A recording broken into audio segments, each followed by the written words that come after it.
السلام عليكم ورحمة الله وبركاته. ازيكم يا حبايبي؟ عاملين ايه؟ يا رب تكونوا بخير وتكونوا بأتم الصحة وأحسن حال. ماما ايه يا ماما؟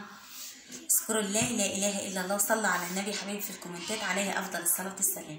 بحبكم في الله، بشكركم من قلبي كده على الكومنتات الحلوة اللي جبرتم بخاطري فيها في الفيديو اللي عدى. ربنا يجبر بخاطركم جميعا يعني. النهارده طبعا سلم عليهم يا رنا، قولوا ازيكم عاملين ايه؟ سلم عليهم يا ماك. طبعا الحاجات دي طبعا يا حبايبي بصوا جبنا شويه حاجات حلوين، بس طبعا الحاجات دي مش ليا. ترى مين الحاجات دي يا ام محمد؟ الحاجات الحلوه دي بصوا عايزه افرحكم كده واقول لكم ان بنت شهد اتخطبت. طبعا هتقولي صغيره يا ام محمد وكده، بصوا هم هيستنوها سنتين وكده يعني لحد ما توفي سنها يبقى عندها 18 سنه. احنا عندنا البنت بتتجوز على 18 سنه. فايه يعني بصوا مفيش احسن يعني من سترة البنات عندنا يعني. بس والله انا ما كنتش عامله حسابي يعني ان هي هتتخطب الايام دي خالص، يعني ما كنتش حاطه في دماغي خالص. هو ان شاء الله طبعا هنجيب لها الذهب عن قريب كده، اول ما نجيب لها الشبكه ان شاء الله كده هصورها لكم واوريكم الشبكه بتاعت بنت شهد. عقبال اولادكم يا رب، عقبال لما تفرحوا باولادكم كده والبنات الحلوه اللي معايا كده ربنا يرزقكم كده بالزوج الصالح، امين يا رب العالمين. طبعا انا والله ما كنت عامله حسابي خالص ان هي تتخطب الايام دي خالص يعني بصراحه. يعني انا كان كل همي ان انا طبعا ايه اللي ربنا بيرزقني بيه بعمل بيه في البيت. بس طبعا استني يا ماك، بس طبعا رحت بقى جبت شويه حاجات رفيع كده، هبتدي ان انا ايه بقى اجهزها، يعني اجيب لها حاجات كده واشيلها لها. هي طبعا هيستناها سنتين يا حبايبي، سنتين لحد ما يبقى عندها 18 سنة. احنا عندنا البنات بتتجوز على 18 سنة بس يا مكة سوية. طبعا يا حبايبي عندنا الوضع في مصر غير عندكم خالص. احنا عندنا الوضع في مصر البنت بتجيب مطبخ كامل من كل حاجة. ايه يا ماما سوي؟ المطبخ كامل من كل حاجة، يعني من كل حاجة، من غسالتين لتلاجة البوتاجاز لمطبخ لف السجاد لأطباق لحلل. بصوا كل حاجة كده البنت بتبقى عليها الحاجات دي تجيبها. فأنا والله ما كنت عاملة حسابي ولا كنت مفكرة إن هي تتخطب أصلا الأيام دي خالص. فقلت بقى هستللها كده وربنا يرزقني كده ويقوينا ربنا كده ونجهزها ونجيب لها طبعا الجهاز الكامل. ده الجهاز دلوقتي عندنا العروسه الجهاز بتاعها بصوا بيصرف مبلغ جامد. فعندنا الامهات حواليها والله بيجهزوا البنت وهي من عمر رانا كده، بيجيبوا لها الجهاز من عمر رانا طبعا. لكن عندكم انا سمعت طبعا ان عندكم يعني بتروح بشنطه هدومها بس، صح؟ يا ريت كان عندنا كده الكلام ده، والله يا ريت كان عندنا الكلام ده. لكن عندنا احنا بصوا المطبخ يبقى جاهز من كل حاجه. فربنا يعيننا كده ويقوينا زي ما والله المثل بيقول طلعت من نجره بقح في ضحضيره. يلا الحمد لله على كل حال. طبعا انا عارفه انت تقول لسه شهد صغيره وكده، هي طبعا لسه في اولى ثانوي. هيستنوها سنتين كمان، يعني لما توفي سنه يبقى عندها 18 سنه.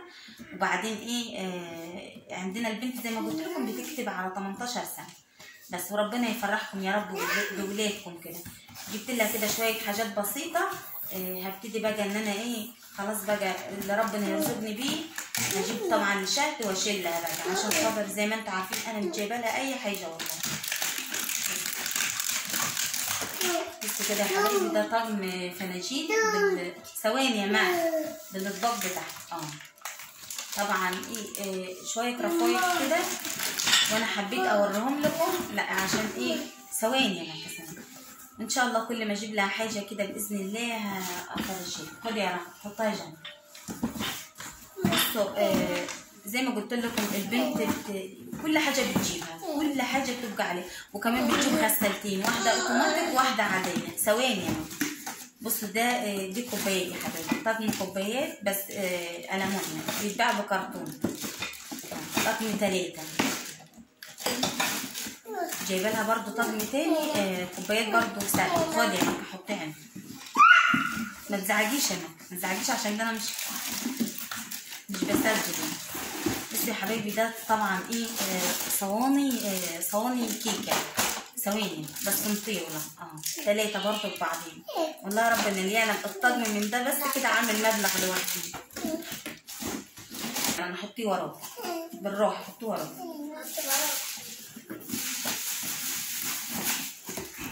ثواني، ما افرشهم في الاول. اقعد.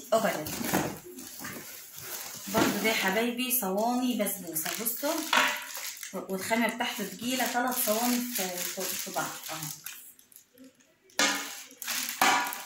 بصوا يعني صواني الكيكه والبسبوسه بس 5 تطقم بس، او 4 تطقم صواني كيكه بس لوحدي. في طقم تاني. بس بقول لكم البنات يعني ربنا يعين كل اللي معاه بنت كده ويجهزها، ربنا يعين وربنا يعيننا كده ويقوينا كده ونقدر نجهزها. طبعا يا حبايبي انا هقول لكم شهده هتجيب بكام دهب؟ هتجيب ب50,000 دهب ان شاء الله. اول ما تجيب الشبكه هفرشها لكم كده واوريها لكم. بصوا ده يا حبايبي برضو طقم صواني كيكه بس جلد اهو، شايفينه اهو.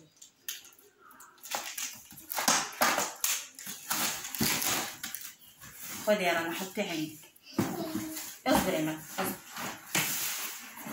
اقعدي يا مكة عشان الكاميرا يا حبيبتي يا مكة. اعملهم كده، سلم عليهم، اعملهم كده. بصوا ده طقم صواني شيف. استني يا مكة، 3 صواني بصوا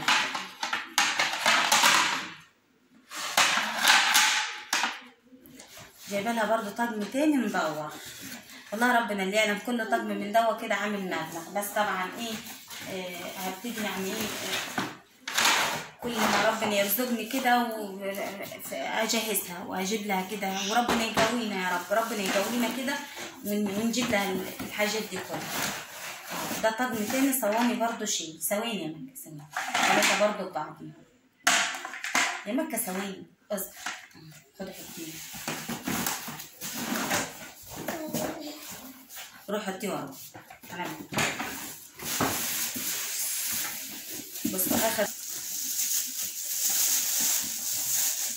زي ما قلت لكم في مصر هنا البنت، بصوا المطبخ كامل من جميع كل حاجه، من معالق لسكاكين لاطباق لمطبخيات لترابيزات لكل حاجه. ربنا يعين كده اللي معاه بنات كده ويجهز.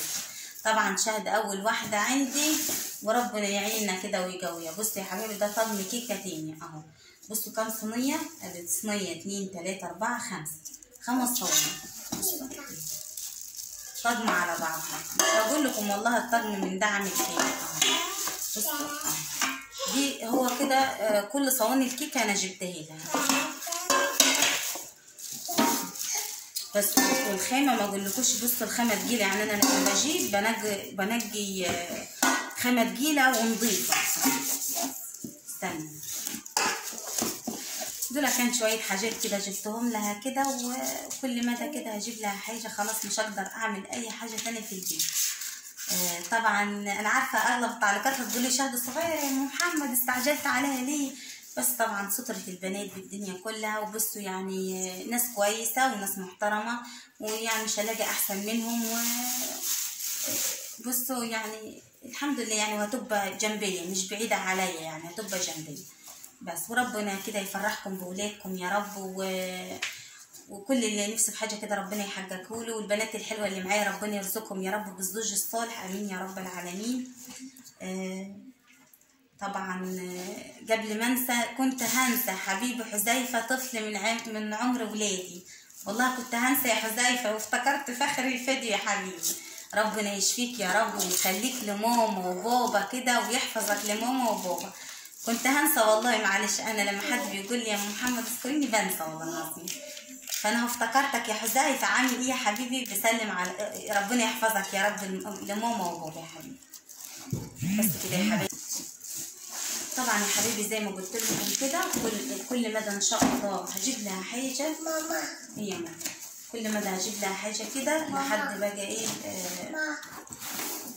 وربنا يعيننا كده ويقوينا ونجيب الحاجه. والله يا ريت كان الوضع عندنا زي عندكم كده. انا سمعت يعني ان في بلاد بره بتروح البنت بشنطه هدومها، صح الكلام ده؟ يعني صاحب مش بتجيبوا حاجه غير شنطه الهدوم تاخدوها. احنا عندنا بقى كل حاجه على العروسه، من ثلاجه لغساله لبوتاجاز لمطبخ لحلل. والحلل كمان مش بيبقى طقم ولا 2، من كل نوع. يعني طقم بايدين من ابو ايدين، وطقم لوحدين، وطقم كده ويعني بصوا حاجات كتيره والله. يعني بشوف في جيراننا هنا كده ستات جنبيه بيجهزوا ولادهم من عمر الرنا كده. يجيبوا لهم حاجات من عمر بنت رنا، وليهم حق ان هم يجيبوا لهم من عمر انا اهو. ما انا كنت قاعده ساكته وهو يعني يلا الحمد لله على كل حال. ان شاء الله ربنا يقوينا كده ونجهزها ونجيب لها احلى شيء باذن الله. طبعا الحاجات دي يا حبايبي هشيلها لها فوق الدولاب، فوق الدولاب كده، واشيلها لها في كيس كده، وان شاء الله اول ما تجيب الشبكه باذن الله كده هفرشكم عليه. استنى يا رنا هشيلهم. بصوا الحاجات الصيني دي يا حبايبي، الصيني ده منه حاجات كتيره هتتجيب، طقم صيني مش عارفه، حاطه الصيني برضه على العروسه كل حاجه، حتى الشاشه برضه بتتجاب مع العروسه. مش عارفه عندنا في مصر الوضع كده، كل حاجه على العروسه. هو بس بيجيب ايه؟ بيجيب الشبكه وبيعمل الشقه بتاعته وخلاص على كده. يلا الحمد لله، ان شاء الله ربنا يسترها معانا باذن الله وتستر باذن الله كده. اتمنى يا حبايبي فيديو النهارده يعجبكم. يلا اشوفكم على خير، قولوا مع الف سلامه يا رنا. مع الف سلامه.